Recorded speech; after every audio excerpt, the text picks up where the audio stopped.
single dose of the vaccine. And in 2007, 25% of the girls in America had a single shot. In 2011, 53% had it. And these were girls aged 13 to 17. And that number hasn't changed at all. It went from 53 to 53.8 with a single dose. And only 33% received all 3 shots. Okay.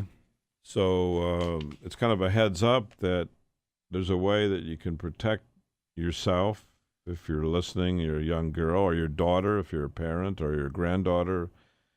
And the same guidance was issued actually for boys in 2011. So at first it was got to be like a girls' issue, and then people recognized human papilloma virus relationship to cancer in males. Yeah. And so boys were encouraged to have it. There's 14 million Americans who become affected each year. And as I said, it's related to cervix, vaginal, vulvar, penile, anal, and oropharyngeal cancers. And parents say, well, the vaccine wasn't needed, there's no knowledge, or the girl's not sexually active, or the safety concerns. And most of these are not real reasons. They're not valid reasons. They're reasons that people make up. Yeah. It's really a shame when, someone gets cancer and it was preventable. Well, and think about these people. There's a whole epidemic now among children of parents who refuse to give the children a vaccine. Yeah, it's really sad. And there's all kinds of stories out there. The vaccine causes autism, which is not true. Not true at all. Which is not true at all, but there's a story circulating. And so when you have a chance to prevent 30 or 40,000 cancers, it really gives you a heads up that for your own child, for your child's future, and for your child's loved ones, you should really think about getting that vaccine, pushing that vaccine, and talking to your doctor about it. And if you have concerns, read about it. But read scientific literature. Read literature that has validity, not literature that is just hearsay. So really, we can save lives with vaccines, and you can save cancers, so prevent cancers, by getting the human papilloma virus vaccine for your children. We have a caller on the line is Dr. Eisen, who works with me. Dr. Eisen is a Argentinian-born and educated physician. He trained at Columbia Medical School in radiation oncology, and he's devoting his life to Spanish-speaking patients with cancer. And obviously, there's a lot in New York City, and unfortunately, a lot of these people didn't have access to getting care with their doctor in fluent Spanish. So he came up with this idea that he could take care of the Spanish patient in Spanish, communicate better, and not have to go to third parties and ask the nurse, what is he talking about? And he's available day and night, give a cell phone. Buenos dias, Dr. Eisen. Buenos dias, Dr. Lederman. How are you? Did everything I say, was that all true? Yes, absolutely. One other thing that I noticed is that some of the patients that I see recently, for example, I just saw a patient with sarcoma. Many times during the interview, we are able to find not only new things, but all things that we can review it and find a new way to attack the situation. So it's extremely important, as you said, the language. I really find out after 30 years working in New York City that working in your own language, it makes a huge difference to find a way. And this patient actually, we were able to help her.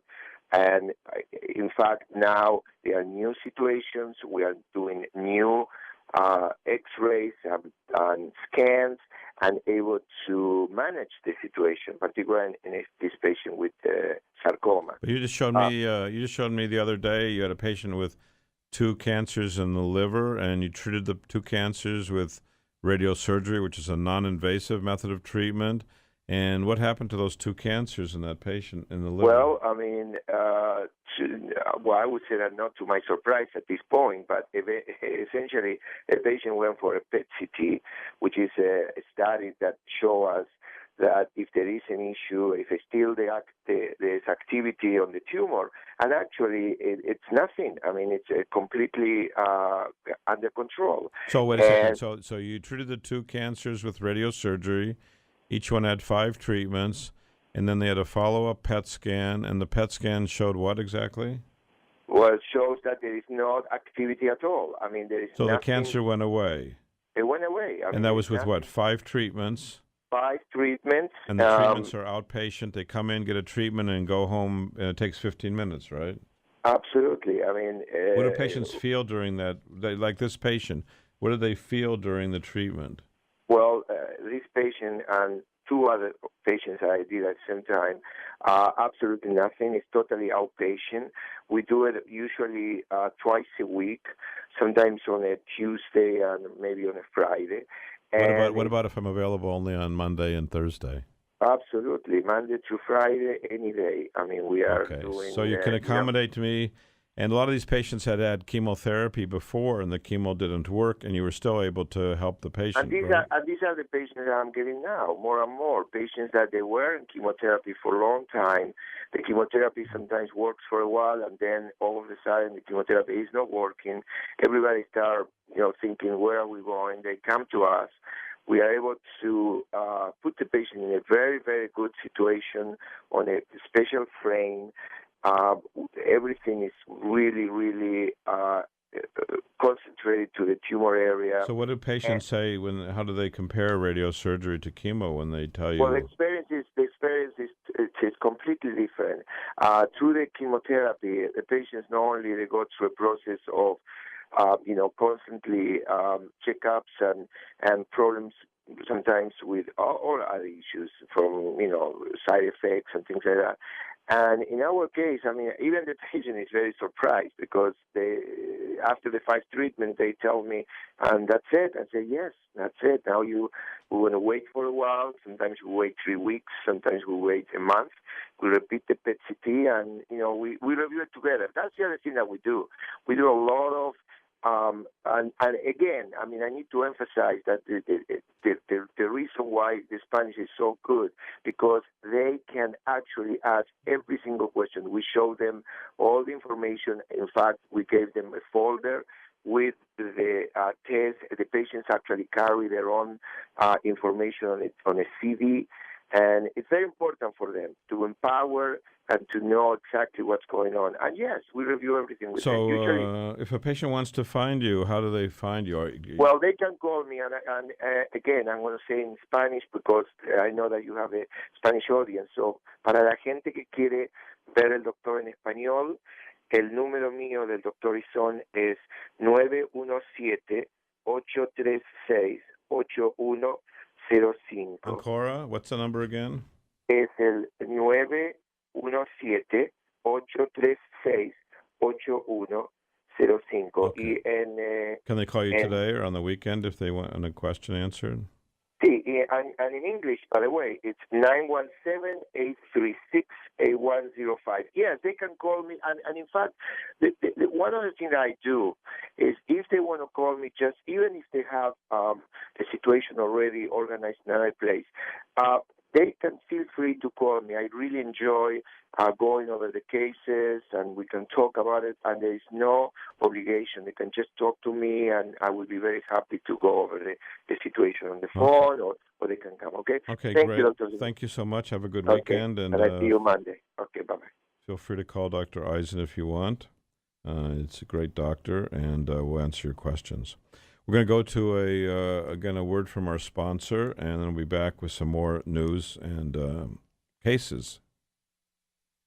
For cancer treatment, most prefer effective, non-invasive, well-tolerated outpatient therapy. At Radiosurgery New York, the radiosurgery pioneers, that's our goal too. We're first in America, first in New York, first for you with body radiosurgery. We hit your cancer from head to toe with no cutting, no bleeding. We have decades of experience with primary and metastatic, large or small cancers. Cancer treatment with possibly a second chance for you, even if chemo, radiation, or surgery didn't work or isn't tolerated. Our goals are the best results and quality of life. Hi, I'm Dr. Gil Lederman. For a free booklet and DVD, call 212 Choices. 212 Choices for a fresh second opinion. Most insurances, Medicare, Medicaid accepted. We're super convenient, Broadway and 38th in Manhattan. Hyperthermia 2. To hit your cancer, call 212 Choices. 212 Choices for Radiosurgery, New York. News Talk Radio 710 WOR. At Radiosurgery, New York, the best prostate cancer treatment is custom tailored for you. Each man with prostate cancer is unique and seeks the best results based upon PSA, Gleason score, and stage. That's why custom-tailored prostate cancer treatment is most logical. Not every man should get the same treatment. Custom prostate cancer treatment here is outpatient and takes as little as 1 hour. Our goals are your best results, avoiding radical surgery, maintaining your sexual and urinary function, and your life. Most insurances, Medicare, Medicaid accepted. Hi, I'm Dr. Gil Lederman. Call us at 212 Choices, 212 Choices for a fresh second opinion and a free booklet DVD. Conveniently located in Manhattan at 38th and Broadway. For your custom-tailored prostate cancer treatment, call 212 Choices, 212 Choices. Cherish your life with custom-tailored prostate cancer treatment at Radiosurgery, New York. Welcome back to the Radiosurgery Hour. This is Rob Redstone here with Dr. Gil Lederman at the WOR Studios in the heart of New York City. We're just a few steps from the Radiosurgery New York Cancer Treatment Center on Broadway and 38th Street. Dr. Lederman, the leading cancer expert, treats prostate cancer non-invasively. He was the first in New York with fractionated brain radiosurgery, and he's the first in America and in the Western Hemisphere with body radiosurgery. You can also call Dr. Lederman at 212 Choices for a free informative booklet and DVD. Hey, Dr. Lederman, we're back. We are back. Here we are. We're live, and you're welcome to pinch us if you want to see if we're live. Wanted to discuss a few cases that I saw this week. One was a patient I saw a year ago with acoustic neuroma. So Okay. You know what it is, acoustic neuroma? Yeah, it's basically a tumor of the hearing nerve. Right. What is that? Do you remember that from anatomy? Which nerve number it is? Mm-hmm. I want to say 8. 8. Yeah, it's number 8. Right. Good. When I was in medical school, we had this saying to remember the nerves. Oh, oh, oh. Do you remember that saying? There are quite a few of those mnemonics, yeah. Do you remember that one? Oh, oh, oh. I don't think I've heard that one. Well, I can't say it on air, so it gives you an idea of what it means. But the 8th cranial nerve comes off the brainstem, goes to the ear, and is responsible for hearing. That's right. And this very, very, very, very, very lovely woman came to me last year. She's beautiful. She's talented. She's articulate. She's muscular. She rides a motorcycle. She's a motorcycle chick. Works hard. And she met with me last year when she noticed decreased hearing. And at that time, her tumor was 7 millimeters. So there's 2.54 centimeters or 25 millimeters in an inch, so it was about a third or a quarter of an inch in size. Pretty big. And no, It's not. No, it's relatively small. 7 millimeters is relatively small. I mean, big tumors are like 3.5 centimeters, or 50, much bigger. Okay. So she had a small tumor, and I try to give patients all the choices. I don't tell them what to do. Some doctors say, "Oh, you have a brain tumor, you have to get surgery today." And I think she saw a doctor who told her you had to get surgery today. Anyway, she got frightened by that because with surgery and acoustic neuromas, you often end up deaf. Yeah. In fact, there's nobody with a tumor more than 1 centimeter after surgery that's not deaf. Mm-hmm. Many of the patients have facial paralysis, which is devastating. The deafness you can hide to your friends and people that walk down the street, but facial paralysis isn't something that you can hide. It means your face is paralyzed. And about 38% of people after surgery for acoustic neuroma have infection, bleeding, spinal fluid leak, and 1% die. Yeah. So, and surgery's been the so-called gold standard.